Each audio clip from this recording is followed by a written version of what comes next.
Hey, and welcome to Nuclear Plant, 15 versions of it. Yes, in this video I'm going to be taking a look at 14 different incarnations of Nuclear Plant, the second level in Ultimate Doom's Knee Deep in the Dead episode.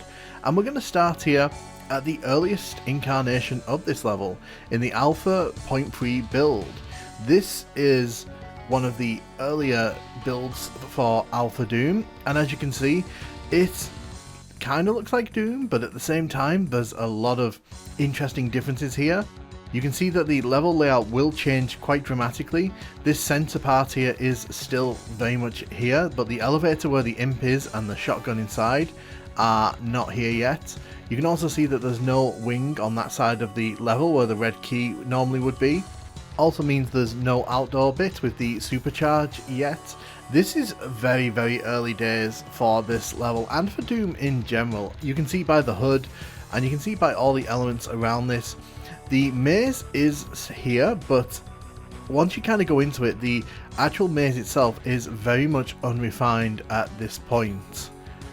We're kind of going to dive in here and just have a nosy around to see what this area looks like here. You can see in the final build, this is where you'd grab the secret backpack. There's normally a pillar there.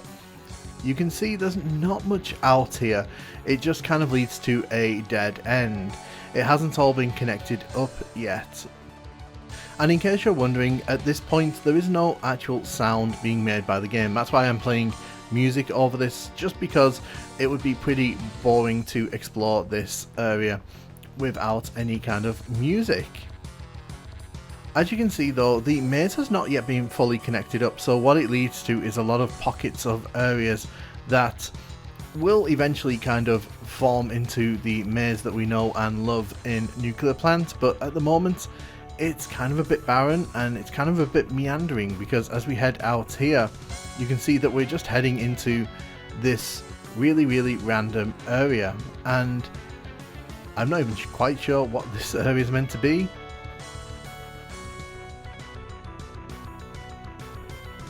As we make our way around the maze still here, you can see that the map is forming in the top right corner there.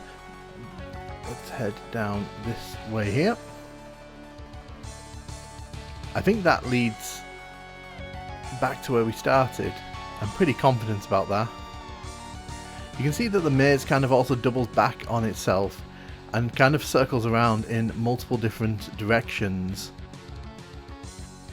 Is this the starting area where yes, this is where we came in. So it does actually loop around on that side.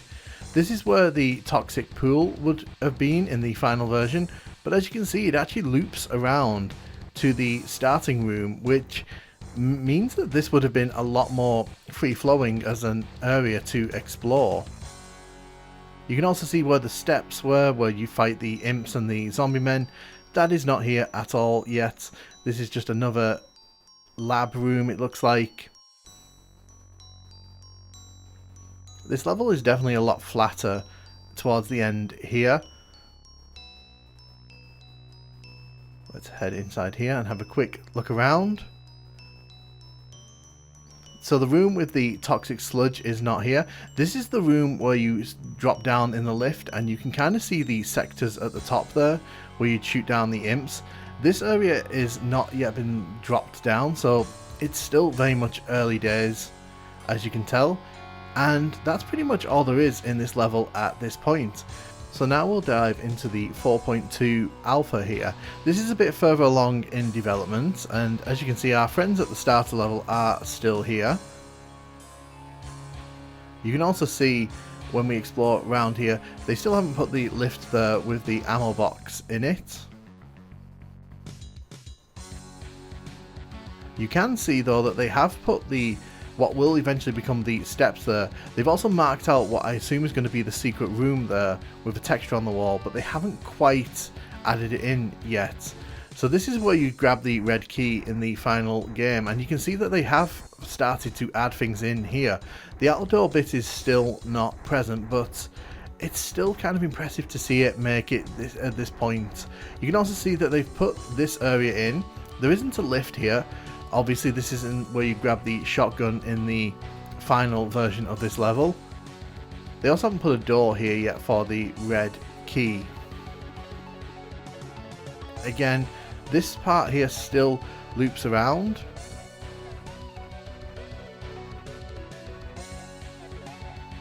They've also made this a multi-choice direction area. We'll head into here. I'm not quite sure where this leads to.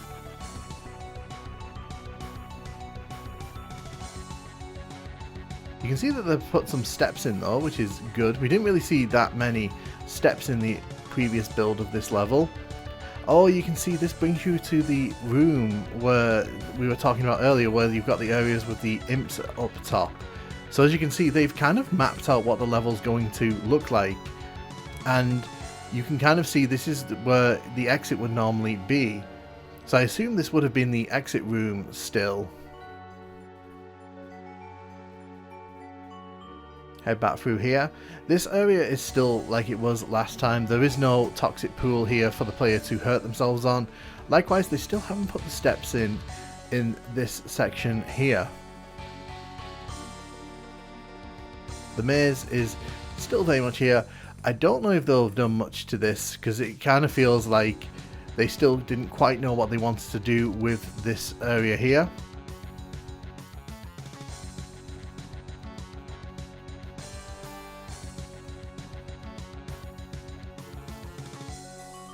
I think the main thing here is that the maze, I suspect, was supposed to play a bigger part in sort of the direction of this level, because when you play this level in the final build, you can kind of skip this area completely if you want to, but I get the feeling that this was originally supposed to play more of a direct part in the level, and you were supposed to actually come in here, maybe to grab another key, maybe to grab an item.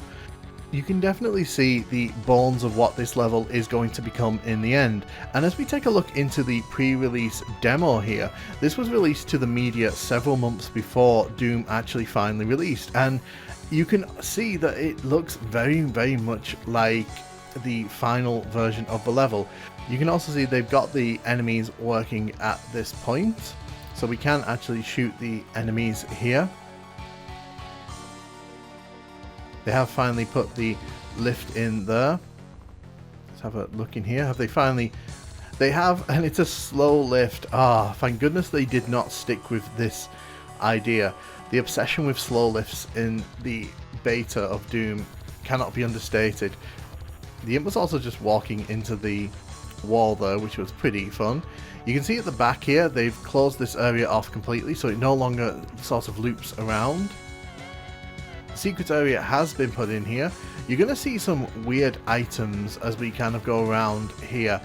At this point, they were still kind of playing around with the idea of putting in mythical items, and that kind of would have added up to a score. You can see here, instead of steps, we get the slow lift here. I'm not a fan of slow lifts, so this would have driven me absolutely up the wall. You can also see here that we can head outside.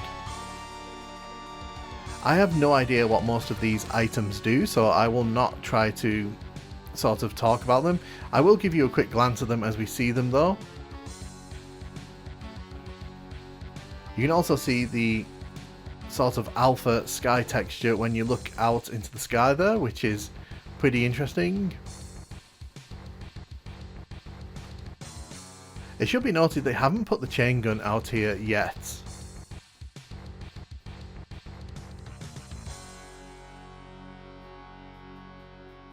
But you can see this area is pretty expansive, and I think it's a bit bigger in the final version. Oh, that lift was almost on its way down there. We can grab the red key here.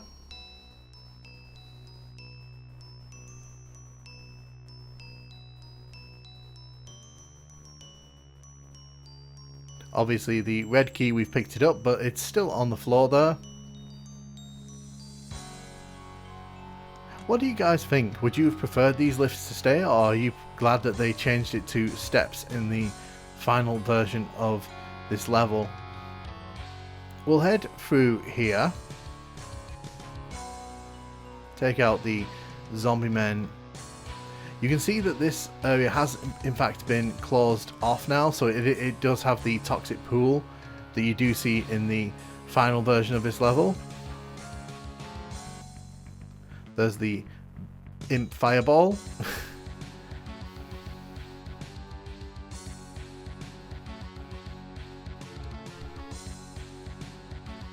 I do want to take a look around here, because obviously in the alpha versions we looked at previously, this area was very unformed, and I would like to see if they have managed to sort of bring it together as we look around here.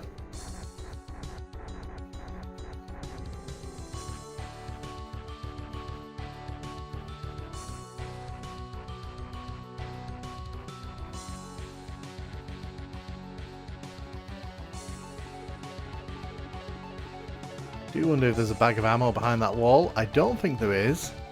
Nothing's happening when I'm clicking the wall here.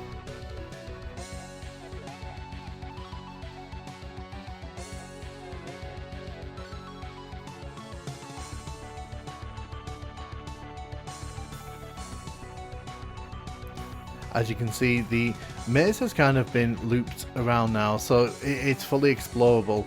And it does kind of look like the final maze that we get. So the level has fully formed in this area at least. And you can see that I did shoot that wall there. That is the first time we've seen that in this level. This is one of the few times in Ultimate Doom where you shoot something and something happens. Although the placement of some of these items is still a bit weird. At least from the ultraviolence perspective. Is there a secret here? So they haven't put that secret in yet, or if it is there, it's not accessible.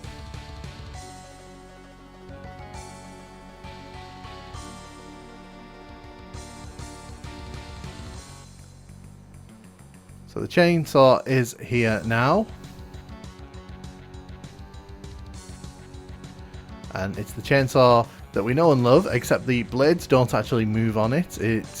They do not move at this point. In terms of design, this is very, very much what you would see in the final version of this level. So the maze has been fully formed. The item for the shotgun shells there, though, was a bit weird to look at. The steps are finally here, but again, they've put this slow elevator here. I'm not sure what the obsession was with slow elevators. I'm assuming they just kind of either thought they were quirky, or they thought that it helped with performance, maybe, you know, to stop the player running through the levels super quickly. But as you can see, not being able to click and bring lifts down ourselves means that we have to wait for this to come back down here.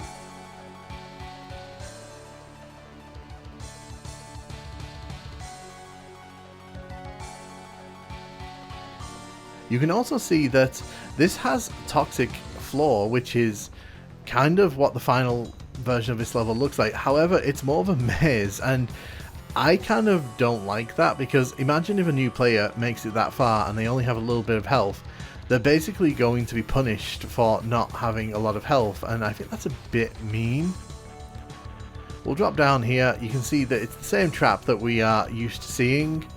And again, it's another slow lift. I'm assuming at this point they hadn't quite got the lifts working so they could go fast. That's the only reason I can assume for having so many of those in this. You can see the approach to the exit room here is as you'd expect. The main thing at this stage is that the level is, for all intents and purposes, here and feature complete. There's just obviously some quality of life improvements that need to be made, and those slow elevators definitely need to be ejected, which they will be, luckily. But overall, this is quite an interesting look at what this level very much could have been had last minute changes not been made to try and iron out the weaknesses in the level. And I think that the final level does a good job of avoiding those weaknesses and making this level just that much better. But even at this stage, it's quite a fun experience, and you can see that the level has a lot going for it. Now that we've taken a look at what the level was before release, I think it's now time to dive into what the level would actually be for those who bought it on day one. So we're going to take a look at Doom from its release build. I'm playing this through DOSBox here, and you can see that for the most part it looks very similar in this opening room. There's really not that much different here.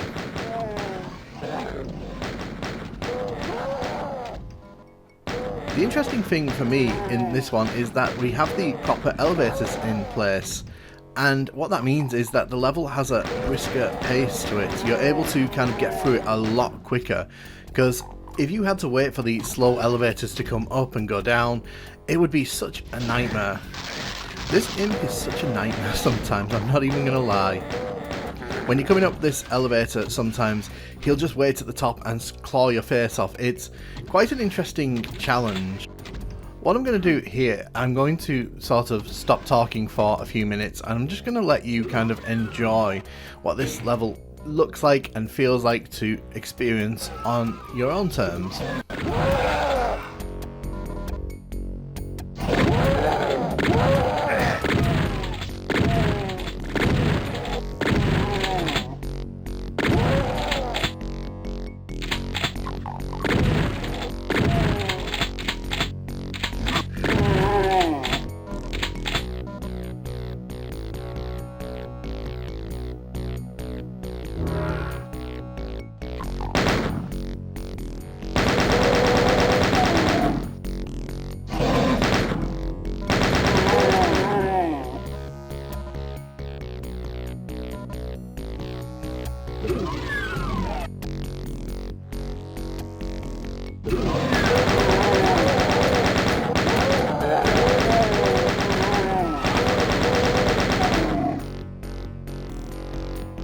I've always found the maze in this level to be quite interesting because it's completely optional, and yet it's probably the most enjoyable part of this level, because it's definitely one of those parts of Ultimate Doom that really leans into the sort of horror aesthetic, because this is a very dark area, very shadowy, and I feel like when people talk about Doom as a more atmospheric, intense experience, this is the kind of area that they're talking about. Because in Need Even the Dead in particular, I think this is one of the better places that really encapsulates that. The flashing lights here, the darkness, and the pulsing lights here. Also one of the few times that we actually get to see a shootable wall that actually sort of does something. Just listening to see where that zombie man is. As we head up here, they have put the secrets in now.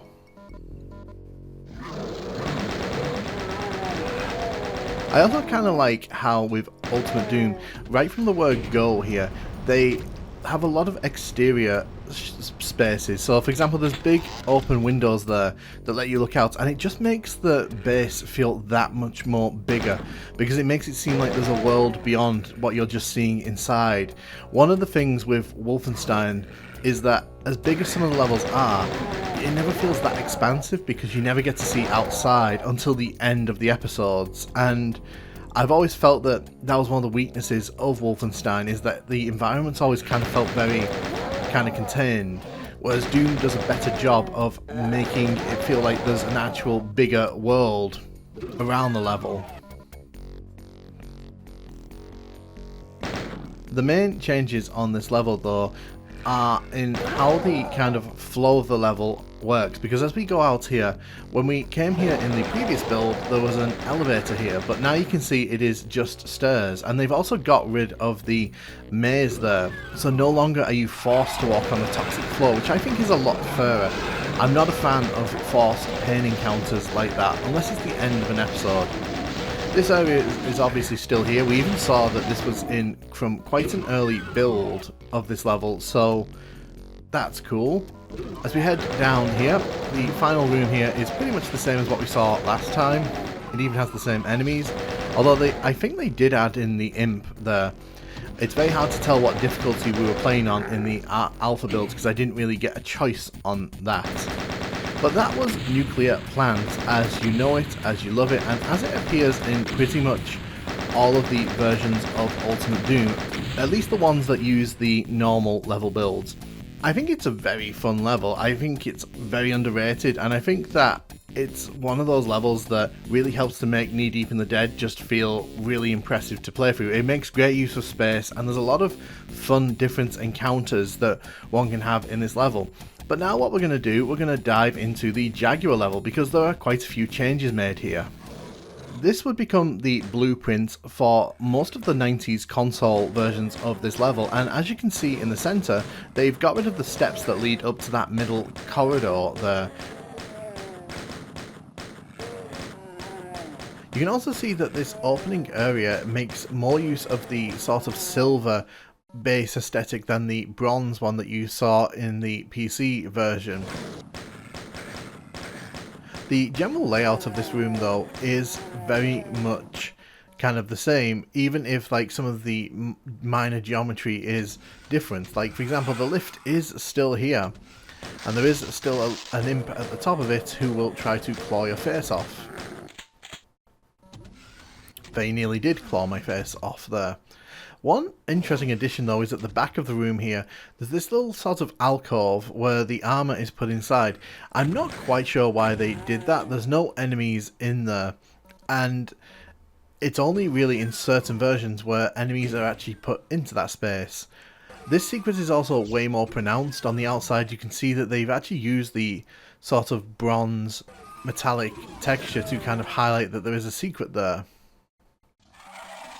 When we head outside here as well, there's a slightly different feel to this area. The grass floor, or at least that's what it looks like, kind of makes this seem a bit more Earth-like. They've also kind of reduced the way that the outer wall there looks. So in the PC version it's actually kind of layered, whereas in this version it's just a flat wall, which I'm guessing again was done to save on performance. I just wanted to kind of just show you that the outdoor area there is basically the same, but for aesthetic purposes it's all been kind of toned back a little bit. Kind of like around here, there's a lot of the computer textures have gone missing, and they've just been replaced with more generic and sort of less impressive looking textures, I'd say. The lift is still here, so you can head up here to grab some health and some ammo, which I'm going to do. What I'm going to do here, I'm going to let you enjoy the aesthetic of this one. There's no music, but it's kind of fun to hear the different sound effects. I'll chime back in a second.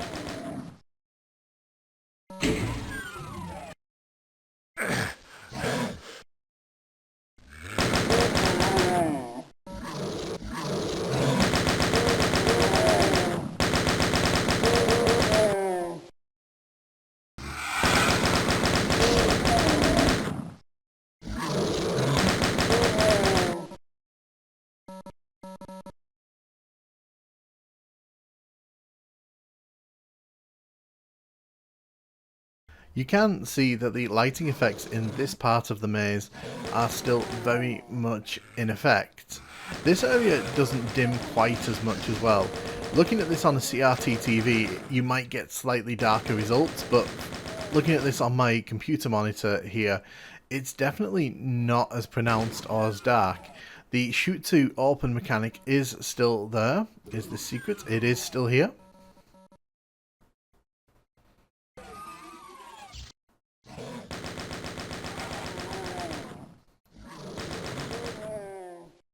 You can still look into this little bit here and shoot the imp and the zombie man. You can also bring down the chainsaw there. I'm not going to do that because changing weapons in this version is a bit of a nightmare.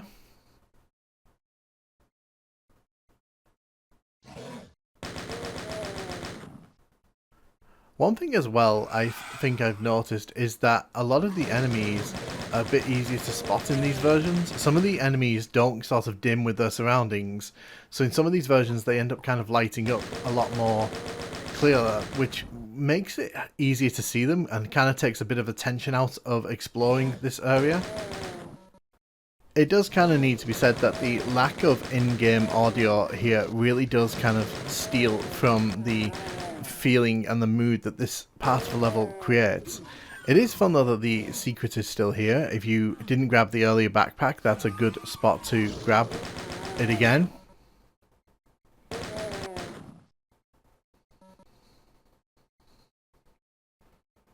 Snake our way towards the end of the maze here.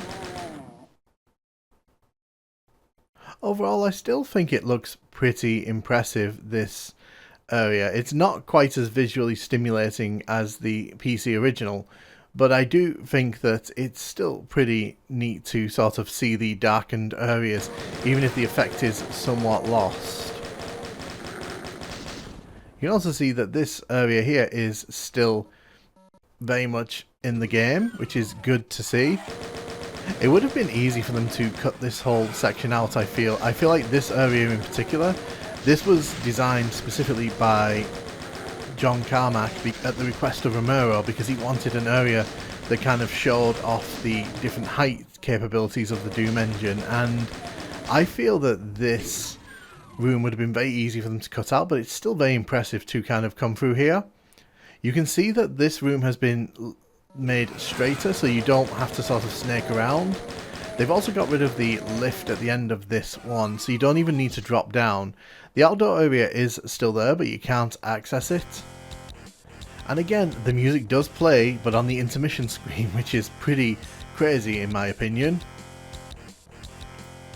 This here is the PlayStation 1 version of this level, and the thing to note with this is that this is almost identical in terms of level design to the Jaguar version, but this kind of goes to show what a bit of music and a bit of cold lighting can really do to add some ambience to your level.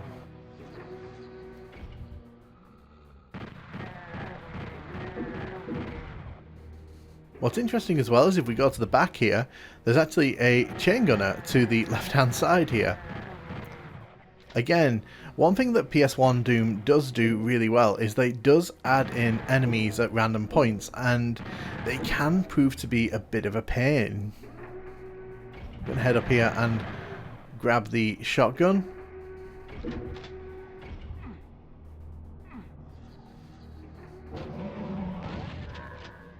They've also added an imp in here, which is an interesting choice, because I'm sure most people wouldn't have been expecting there to be an imp behind that door there. We'll head outside here and have a look. Wait. Oh, okay, there's a chain gunner there. I'm not going to lie to you, I completely forgot that there was a chain gunner behind you there. That's actually a really clever place to put an enemy, because, like you saw there, I pretty much wasn't paying any attention to what was going on behind me.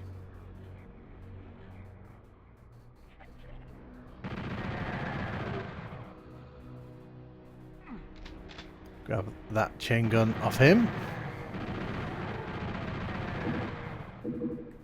Of course, at the end of the day, it's all down to personal preference. If you prefer the look and feel of the PS1 Doom, then all these coloured sectors are going to really make things better. But if you think it looks goofy and kind of detracts, then of course this is going to be inferior to other versions. You'll also notice that they put some spectres in the toxic pit here. Again, another interesting addition. The spectres normally aren't introduced until much later in this level set.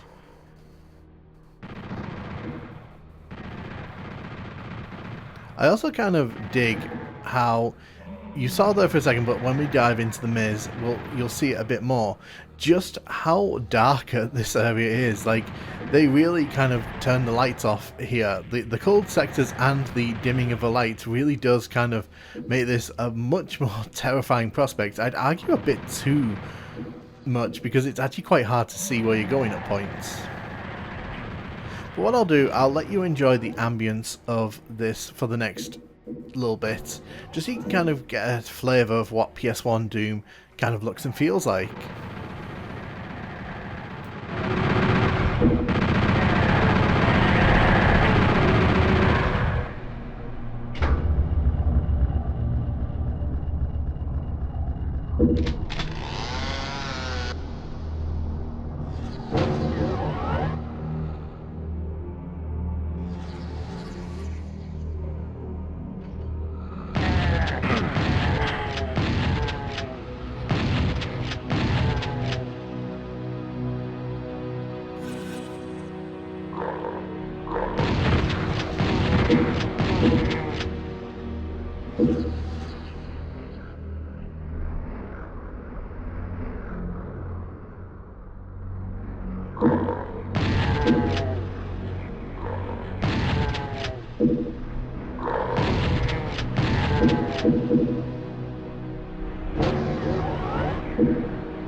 As we head up the steps here, you can see that this room has been tinted by the toxic sludge, but there's also a chain gunner here, which is an interesting addition once again.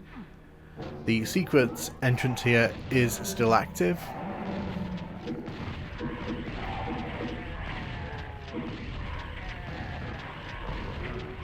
I do get the feeling that they could have probably gotten away with using the original Doom versions of these levels, but for performance reasons they may have felt that using the Jaguar levels was probably the way to go.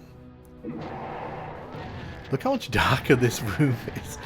One thing about the PS1 version of Doom, if you don't like the lights going out in your Doom levels, it's definitely not the one to play, because this one is not afraid to turn the lights out.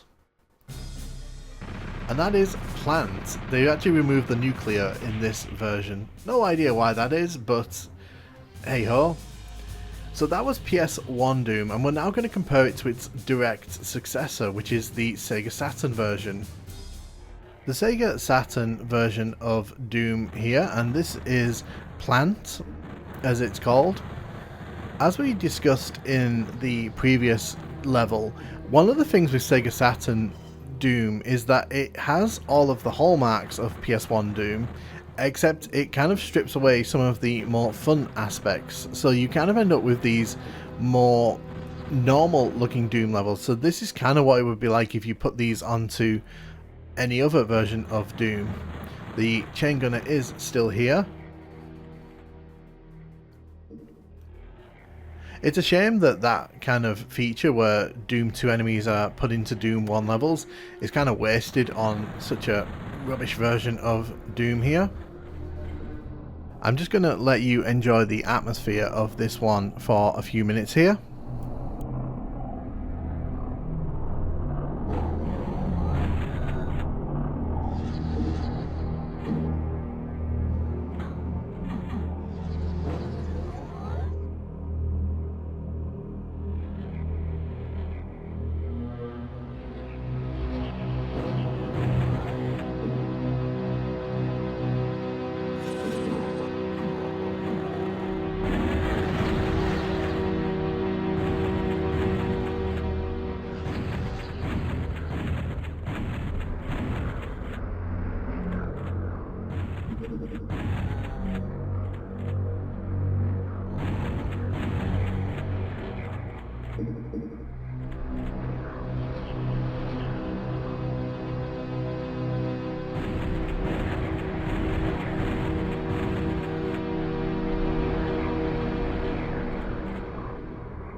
One thing I will say about this upcoming maze is that the shadows are definitely a lot less pronounced in this version. Now, whether that's because they're not sort of in a deep dark blue and thus it's a lot easier to see is up for you to decide, but as we head inside here you can definitely see it's a lot easier to look around this maze, and I think that's one area where PS1 Doom genuinely kind of falls short in some aspects, because sometimes it can be quite difficult to see what you're meant to be looking at, and being able to kind of see in this area is pretty nice, I'm not going to lie. That's one of the minor areas I would argue that this version of these levels manages to improve on the PS1 original. Like I said, there's not much in that department, but that's definitely one of the points I'll be making. As we kind of make our way around here, you can see the chainsaw drops down there. We're not going to pick it up because there's no real point in doing that at this stage. Instead, I'm going to head into the maze here. You can see that they're using this blue stripe texture a lot in the maze here.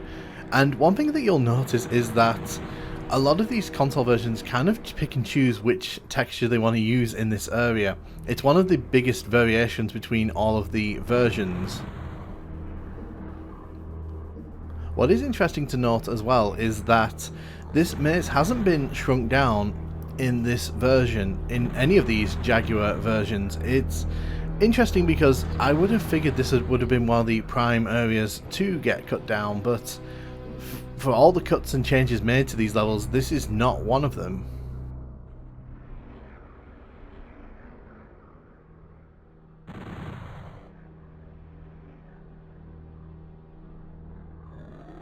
You can also kind of see how the shadows at the end of this room kind of greatly increase the further you step away, which, as when we were going through the PS1 version of this level, it does add a lot to the atmosphere of this level, but it also kind of makes looking at things in the distance a bit more tricky in these versions. There's no green tint in this version of the room, but there is a chain gunner still. The secret entrance to this big room here is still active, so we are going to jump down here and take a few shots.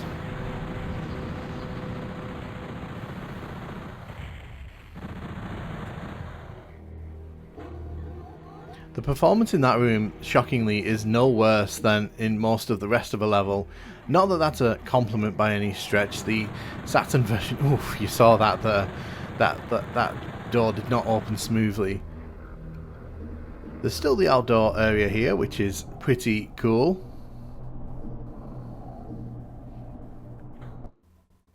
Overall, the Saturn version, again, is a pretty sad version of this level. It's a good representation of what the PS1 levels would look like if someone brought them over to the PC version without the coloured lighting, which would be pretty cool in itself, but you know, it is probably the saddest version of these levels, let's be honest with ourselves. The Super Nintendo version of this level is, again, fairly ambitious, if slightly let down by the hardware limitations. You can see already that the floor textures are completely different because the way Super Nintendo version handles the floors and ceilings is unique to this version and basically means that there are no textures. As for the layout, you can definitely see that they are very close to the PC version here, if not an exact replica. It does kind of make me laugh that the weakest console to probably have a crack at making Doom run on it, the Super Nintendo, is probably the most ambitious of all the console ports outside of the PlayStation 1 version. Because there's a lot of texture variety here, and compared to what we've seen even in the PlayStation 1 version, a lot of that hasn't been here. So for example, a lot of those computer textures you can see around the roofs, and for example this room looks completely different in the other console versions. So if you're playing on Super Nintendo, you were definitely getting a visual style that was very reminiscent of the PC original. As you can see with the outside here, we've not got the grass texture anymore, it's back to the whatever this brown homogeneous mess is. As said though, the performance of this one is pretty shocker. Even just walking around is not exactly the nicest experience in this one. So playing this on Ultra Violence is definitely a fun experience. Fun with air quotes. But if you look at the walls here again, it's back to variety, and if nothing else, you can definitely say that this version has at least got ambition going for it. Probably a bit too much ambition, I think we can all agree. The floors and the ceilings also kind of being one sort of solid colour kind of makes a lot of these rooms seem a lot more darker and imposing as well. And it works sometimes and it doesn't work other times. For example, in this corridor it does kind of work. And if you look here, the shadows are again very pronounced. And they've even got the lighting effect in the maze there.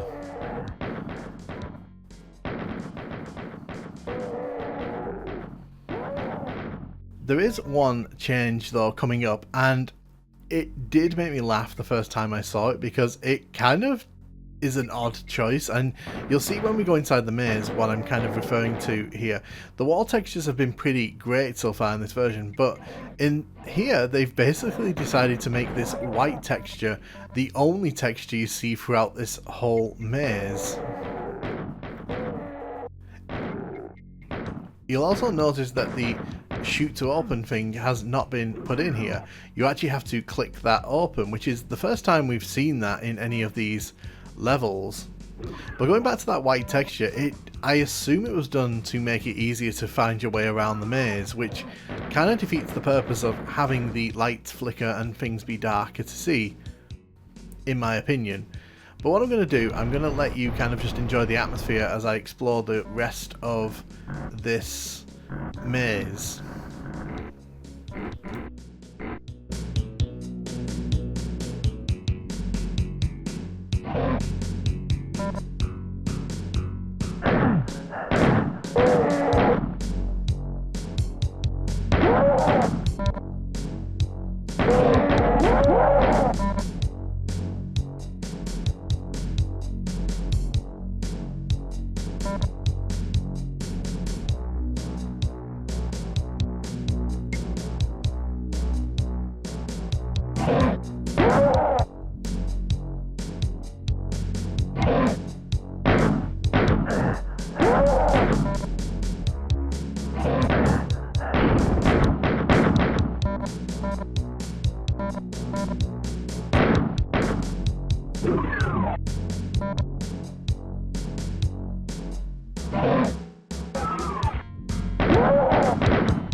The thing I will say about the performance with the Super Nintendo version is that you can definitely tell when having more sectors on screen really starts to hurt the performance.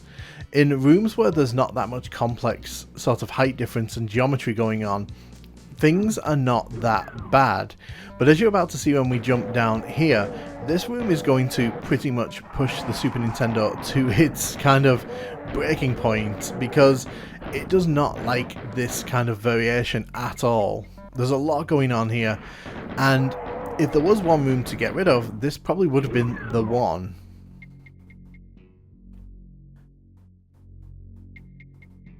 For better or worse though, if you were looking for the console version that gave you the closest PC level experience, well, I guess this is the one for you.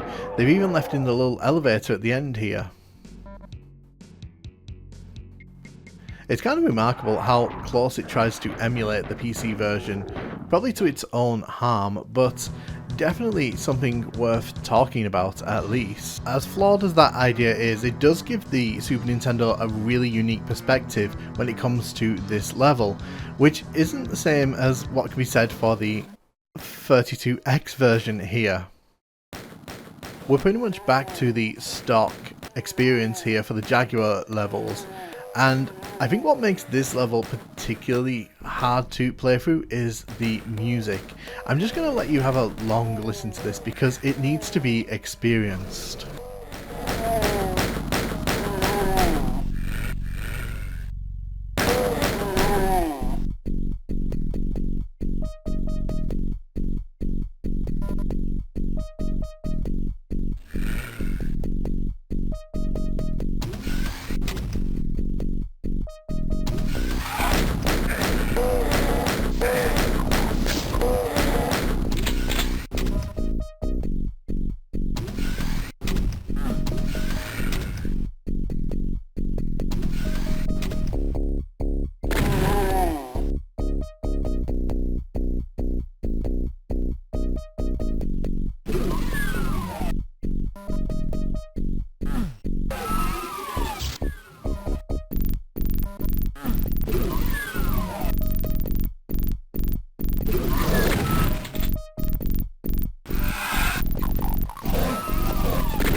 The main drawback to this version of Doom is obviously that border, and probably the music as well. I would put the music here in the not so great category, let's be totally honest about that.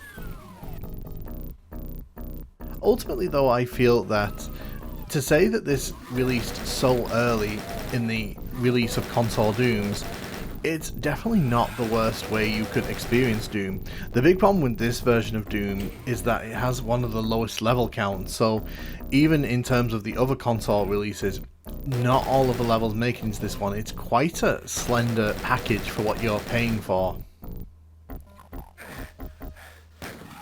As we make our way through the maze here, you can see that, again, they've tried to keep the sort of shadow in play for all these walkways, and that's pretty admirable, and it does a decent job here, to be honest. Like, the pulsing lights are still here. I think in this version it has that problem where the enemies are always lit up full brightness, and it kind of takes away from the suspense of enemies being in the shadows, which is kind of a big deal when you're walking around a big darkened room like this. It's not a problem when they're outside like this because the enemies look like they're kind of being lit up, but them being lit up in dark spaces definitely does take something away from the atmosphere of this experience. Then again though, you have to remember that the 32X was an add-on for the Genesis/Mega Drive, depending on which side of the Atlantic you are from, and to say that Doom is running this well at all is pretty admirable, considering that the Genesis itself is not that powerful, and the 32X didn't really add all that much into the mix. So Doom running this well and having this much flavour to it is pretty admirable.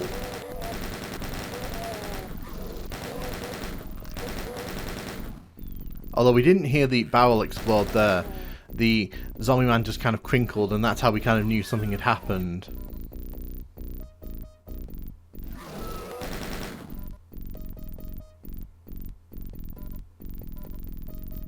It has to be said as well, I am never used to playing Doom with borders like this. When I had it on PC as a kid, we always had it on full screen, so I have never really experienced Doom with the borders willingly.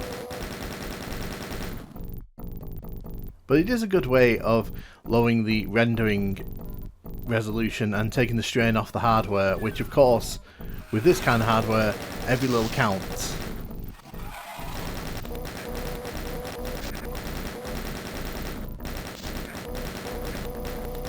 Also, those fireballs seem to be coming at me a little quicker than I'm used to. And because obviously I'm not able to move as agilely in this version, it does mean that when they start flinging fireballs at you from all sides, it can become a bit of a hazard, as you just saw.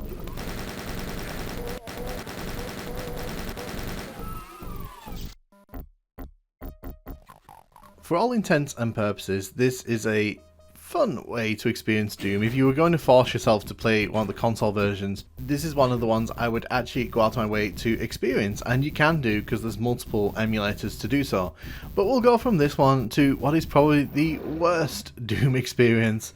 So this is the 3DO version, and yes, it is pretty awful. This version has a lot of noted issues and a lot of technical shortcomings. The performance on this one is always going to be borderline unplayable.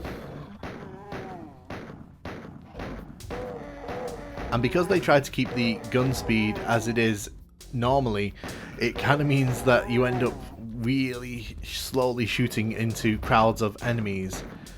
But because this has like the most banger music of the lot, what I'm going to do here, I'm going to sort of take a step back and let you just kind of enjoy the ambience for a little bit.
It is worth noting though that in this version the enemies actually do kind of flicker with the lightness of the room, so they don't actually stick out in the dark, and I think that's worth noting because not all the other versions do that.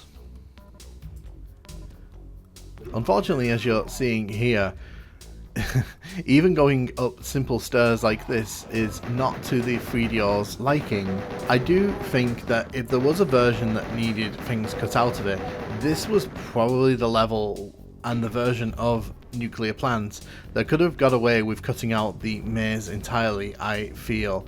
I don't know if that would have actually improved things or if it just kind of would have left things in a mess, but I do feel that especially on some of these bigger levels, the 3DO version does have like major problems trying to make this happen.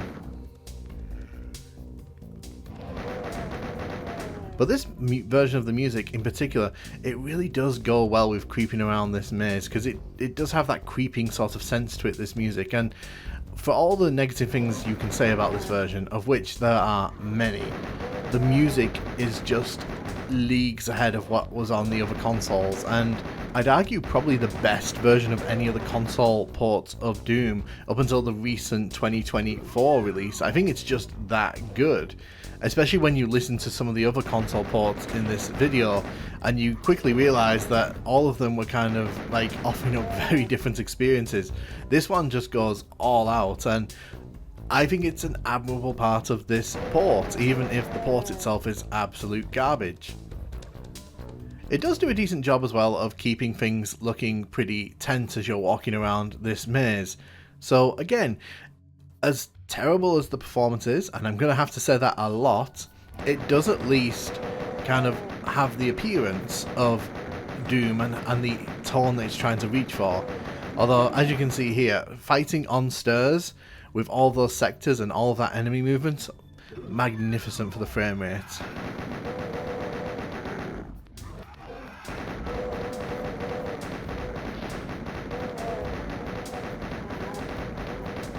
Although movement in this version, it really isn't that bad compared to some of the other ones. So again, that's another small positive that I can put in the category of this one.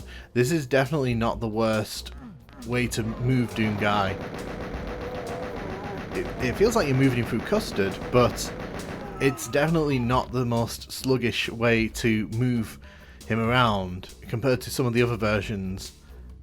But overall, it's a pretty miserable experience. I was picking at the good points there because I don't want to be overly negative to the 3DO version, but it's pretty infamous for all the wrong reasons. Up next is the Game Boy Advance version of this level, and immediately you'll start to notice that looking at enemies in the distance across these big rooms like this, they just kind of disappear into like a blur of tiny dots on the horizon. I want you to sort of take a few minutes here just to experience the Game Boy Advance music, the sounds, and I want you to kind of formulate your own opinions, because I'll be coming back at you in a minute with quite a few of them myself.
So I have to say that for me personally, I am not the biggest fan of the music in this version. It kind of sounds very weak compared to other versions, and I do feel that that is a consequence of the limitations of the hardware, because the Game Boy Advance did not have the best sound capabilities, and you can kind of see that in other games as well, but it kind of shows up here in Doom, because ultimately when you're kind of wandering the corridors here, it does have that kind of washed out sound feeling to it, and especially when you're listening to it on non-Game Boy Advance hardware, it really does kind of stick out. In terms of the level itself here though, this also has the same problem that some of the other ports have that we've seen so far, where the enemies are kind of lit up no matter where they are standing, and as you can see, the dead bodies do actually disappear on the ground, so you don't really get to enjoy the carnage that you're unleashing. The thing with the Game Boy Advance version here is that it's quite susceptible to performance dips randomly. It really just kind of depends on like what's going on screen. Sometimes it's very smooth and sometimes it's not the smoothest experience.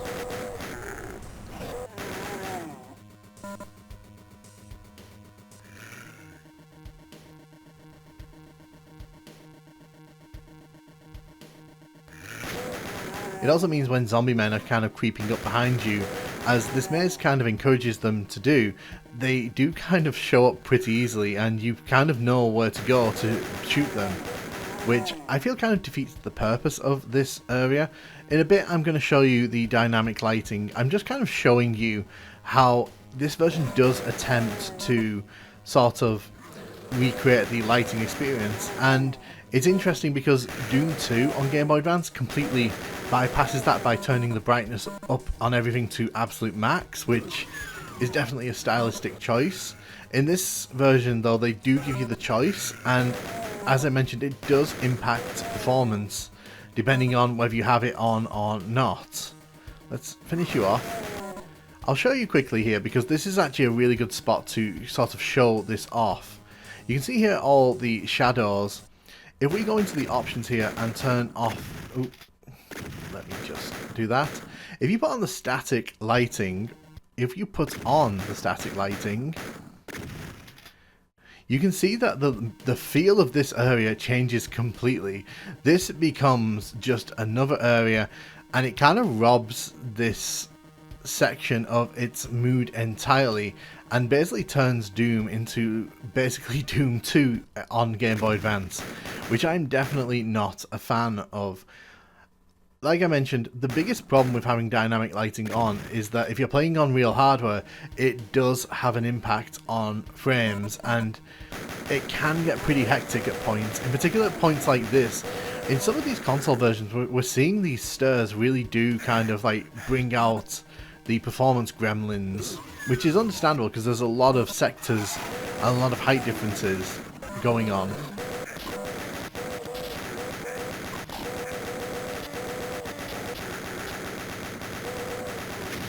It's also up to you if you kind of like the green blood sprites or not. Personally, I don't mind them. I think they're pretty harmless. But I know some people don't like anything but red blood in Doom, so you can choose what you feel on that. As you can see at the end here though, the end room looks pretty much the same except for that green body, which is just hilarious to me. That just looks completely stupid. Unfortunately, I feel like this is one of the weaker ways to experience Ultimate Doom, and this level in particular is a great showcase for what happens if you try to modify the experience to get the better performance on the consoles. You kind of end up sometimes with a very washed out experience. And I know the Game Boy Advance original didn't have a backlight, but let's be honest, like, you need those shadows in for the atmosphere. This is Nuclear Plant on the original Xbox, and you can see that outside of the SNES version, this is probably the first real attempt to bring that PC experience to consoles, which in itself is pretty noteworthy because up to this point there's either been no attempt to bring that PC version over and just use the Jaguar version, or as we saw with the SNES version, they did try to bring it over, but it came with huge performance penalties. Here, the performance is pretty golden, I'm not gonna lie. The Xbox version is pretty underrated for just how solidly it hits classic Doom.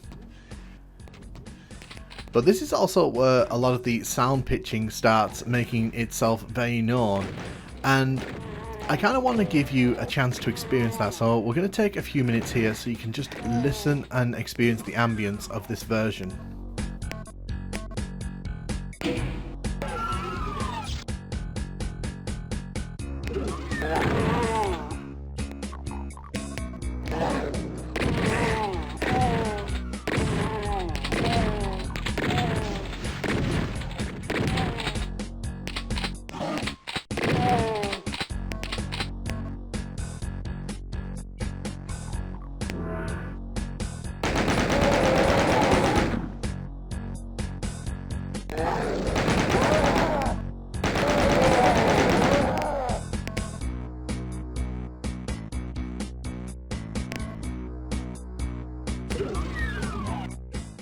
I will say that I do feel this is a very impressive port of Doom, in particular when you kind of look at what came before with Doom on the consoles, because the console versions of Doom thus far have kind of had to make sacrifices and cut things down or leave things out, but here you're getting a solid experience, and honestly this looks really nice. I also have to say that it's quite nice playing this on an original Xbox controller. One of the things that is quite frustrating about some of the other controllers is that they aren't very well suited to Doom's sort of maneuvering, the strafing, the need to quickly react and turn. Sometimes in the other versions turning can be a bit of a chore, but in this one it feels just right, and I'd say that's a good thing because you can't actually go into the options to change it. It's one of the big oversights in this version of Doom. I will say I'm not a huge fan of sound pitch shifting. I do think sometimes it sounds ridiculous. In particular in some of the later versions, it does kind of have that feel that it goes a bit wild, and it does kind of take you out of the moment sometimes because you'll hear the most ridiculous pitching going on. It's very hard to look at this version though and not feel that this is what I imagine id Software wanted the console experience to be like across the board.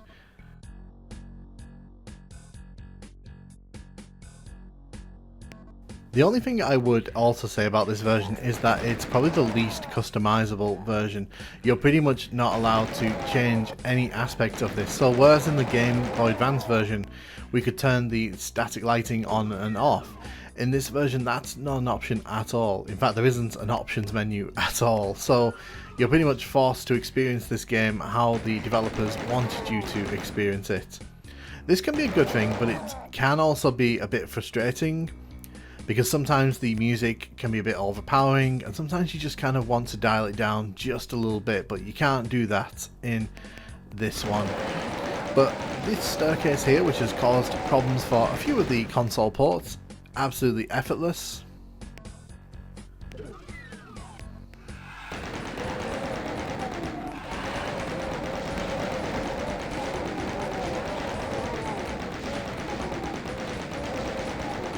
Take out the imps here.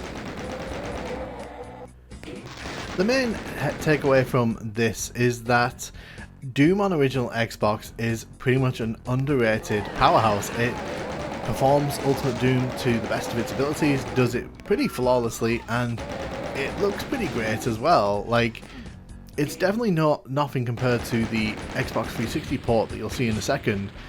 I feel like this is the first console port that actually brings together all the aspects that make this level work, and it's really fun to see.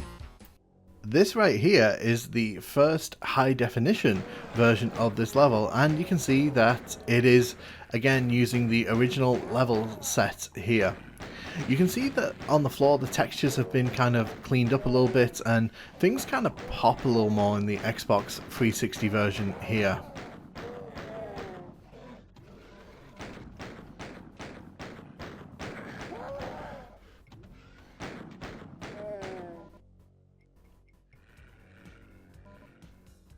Ooh, the imp actually came down in this one.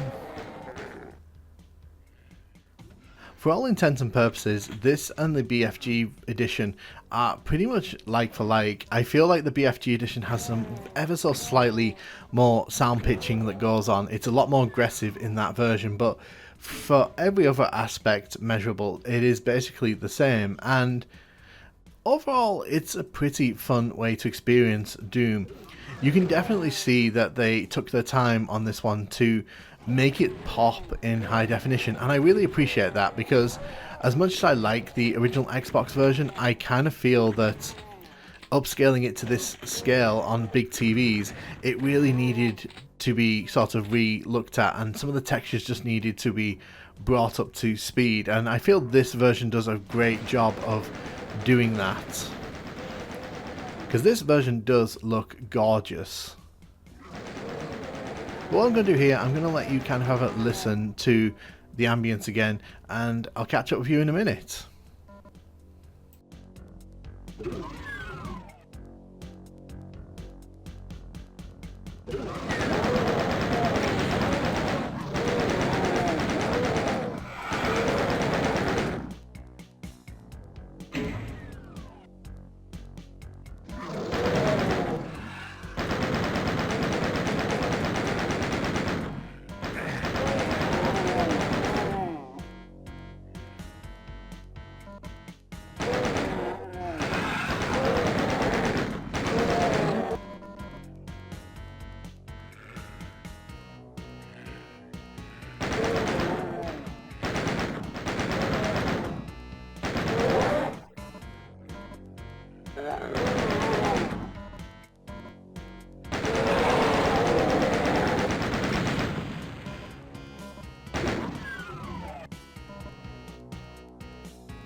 I also think one of the more underrated aspects of this version is the music. I actually quite like the Xbox 360's music in the Doom games. I think they do a really good job of capturing the feel of the originals while also giving them a bit of extra punch. Obviously, with these versions, you could make use of the surround sound settings, so that was something that this sound was designed to amplify. It's a great sounding version of this level, and this is definitely a fun experience. There's absolutely no performance issues to speak of, which means we've come a long way from that 3DO version where we were kind of chugging along in this maze.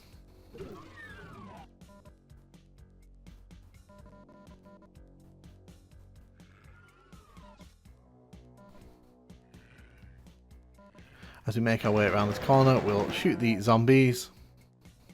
Ooh, there you are. I think this is a really good spot to just kind of show off how the lighting in each of these versions works, because you get a chance to kind of just see how pronounced the shadows are and how the different sectors kind of look when they're kind of dimmed down. Again, the secret is here, so we'll head down the side part.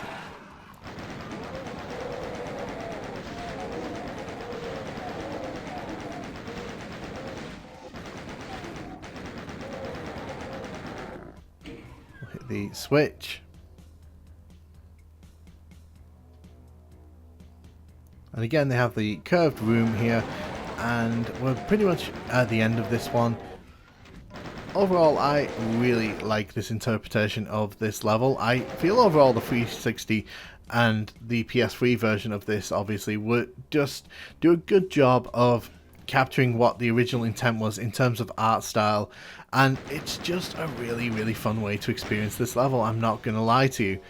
And we're now gonna jump to a note about the Unity version here. When I went to record this on my Xbox One, it turns out that Microsoft has yanked the Unity versions of Doom 1 and Doom 2 from Game Pass, which means that if you didn't buy them, they are pretty much gone from the console.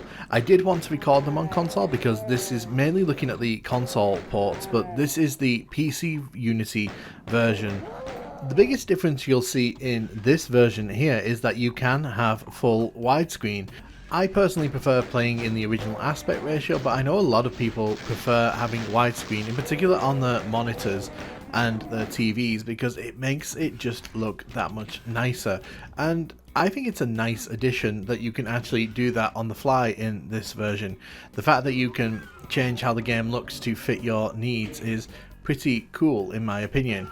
You'll also have noticed the secret gong that went off there when we went into the secret area. So what I'm going to do here, I'm going to let you kind of just sit back and enjoy the ambience a bit, because I want you to take in just what people were experiencing on their Xbox Ones and PlayStation 4s when this released.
I know some people don't like the Unity port, but I feel that it gets some unnecessary stick, in particular when you kind of experience just how fluid this is, because up to this point I would argue this is the most fluid that DoomGuy has been, even in the DOS version where I had to use the keyboard only, because when you play with DOSBox you're kind of forced to use the old mouse controls, which is not useful at all in the modern era. Here I feel that, you know, this is probably the best moving version of Doom, if there was an award for such a thing. And aesthetically here, it's very, very on point. Like, at this point, they've pretty much nailed down how they want this to look, and this manages to do a great job of conveying the different light levels, the different textures. Everything just goes right. And if you're experiencing this on Xbox One or PS4 or Nintendo Switch, you know, as long as you didn't get it at launch, because we all know how that turned out. For console gamers in particular, this is like the best Doom has ever been on the consoles, and if this had been the way that, you know, they'd left it and this was the version they were going to be carrying forward, I do actually think, you know, there wouldn't have been problems with that, because this could easily have been carried forward to other consoles. This was probably, though, one of the more fun ways to experience Doom, and I feel that, like I said, the movement in this one just really helps to make this level in particular just feel that much better, at least compared to what we've played so far. Everything's just a lot snappier and a lot more fun to play around in. And as we all know, if 2024 hadn't happened, this probably would have been the version we'd all be talking about as the latest, but of course, we have one final version to dive into. Here we are with the modern Doom port. This was released in 2004, and as you'll hear, the soundtrack to this one is very reminiscent of the 3DO version. This is the IDKFA album that was added to this edition, and it rocks. It is a great way to experience the music of Doom, and it really does add a whole new vibe to the experience of these classic levels. I'm just going to let you kind of experience that for a minute here.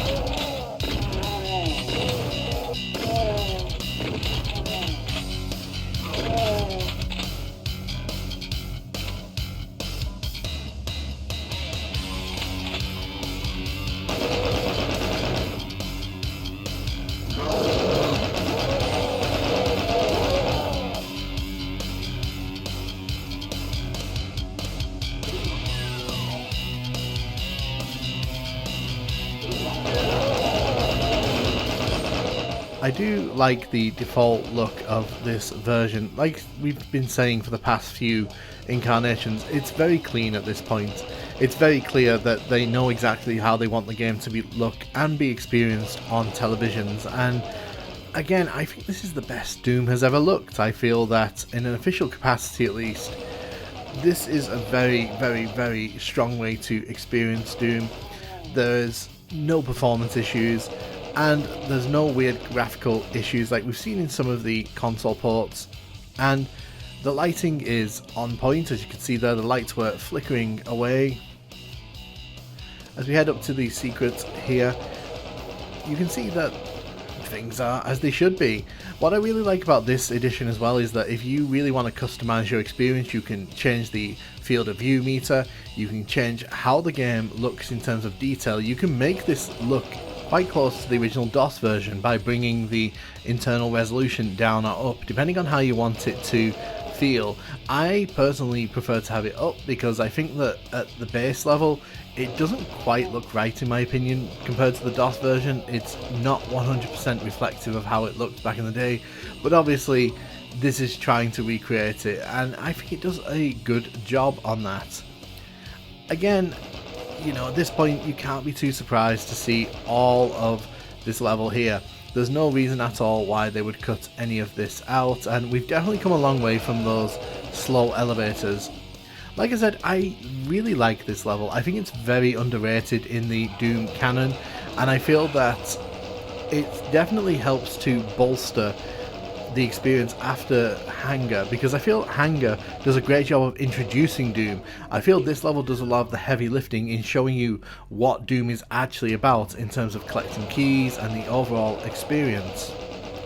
But again, really fun way to experience Doom here. You will notice that there is a small issue with the zombie man on the lift there. He is kind of disappearing from certain angles. But again, overall, really fun way to experience this level. Nuclear Plant across all the consoles there, you do get to see a lot of what made this level come to be what it is, from its early development all the way through to here in glorious 4K. Do let me know in the comments, where did you play this level first? Which is your favourite incarnation of this level? Which had the best version of the music? And overall, which was your favourite incarnation? Let me know in the comments, and thank you so much for watching.